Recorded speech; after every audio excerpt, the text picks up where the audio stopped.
মহোদয়, সংশ্লিষ্ট যত যারা আছেন এই মিডিয়ার মধ্যে, তাদের কাছে অনুরোধ করতে চাই, স্যার আপনারা আমাদের জন্য ন্যায্য কাজটা করে যাবেন। আমরা যতদিন বেঁচে থাকবো আপনাদের জন্য, আপনার পিতামাতার জন্য, আপনার বংশীয়দের জন্য দোয়া করব। আল্লাহ পাক রব্বুল আলামিন আপনাদের জন্য দুনিয়াবি গজব, আযাব, রোগ, শোক, ব্যথা, বেদনা, যে কোনো রকমের বিপদ আপদ থেকে যেন আল্লাহ আপনাদেরকে হেফাজত করেন। এবং দোয়া করব পরকালীন জীবনে আপনারা আমাদের এই নির্মম দুর্বল মানুষগুলো, আমরা অনেক সময় বলি আমাদের দেবেন না, আমরা দেখে নেব, এই করব সেই করব। সত্যিকারের কথা আমাদের কি করার আছে? আমাদের কিছুই করার নাই।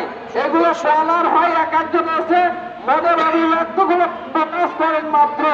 তবে সেখানে নিষ্ঠুরতা হয়ে কিছু আদায় করা যায়, তার চাইতে বেশি ভদ্র ব্যবহার দেখিয়ে আদায় করা যায়, কোমল আচরণ দেখিয়ে আদায় করা যায়। স্যার আপনাদের কাছে আমরা অভদ্রতা করার চেষ্টা করিনি। আমার দুই একজন ভাই যদি এরকম করে থাকে তাদের পক্ষ থেকে আপনাদের কাছে ক্ষমা চাচ্ছি। আমার মশিউর রহমান ভাইয়ের প্রথম গানটা আমাদের এমপি ভর্তি হওয়ার জন্য এরপরে দ্বিতীয় আজকের যে গানটা দিয়েছেন এটা বলা যায় বস। অতএব সার্বিক বিচারে আপনাদের কাছে অনুরোধ করে গেলাম, মায়ানমারের রোহিঙ্গারা যখন চলে এসেছিল তখন একজন ছেলে একটা খোলা চিনি লেগেছিল অংশন সতীকে লক্ষ্য করে।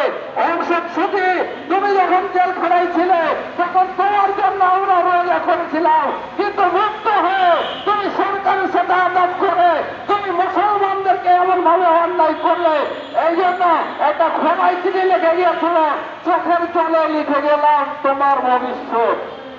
অতএব আমাদের পূর্বের শক্তিধর ব্যক্তিরা আমাদের এই কাজটা করার দায়িত্ব যাদের উপর ছিল, যারা চলে গেছেন আমাদের যুদ্ধের ননীয় শিক্ষক মন্ডলীদের চোখের পানি দিয়ে আপনাদের ভবিষ্যৎ দেখে গেলাম।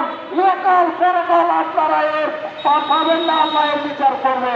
এবং যারা করার জন্য আত্মনিবেদন করেছেন, আত্মনিয়োগ করেছেন, স্যার আপনারা করে যাবেন, আপনাদের জন্য আমরা দোয়া করব।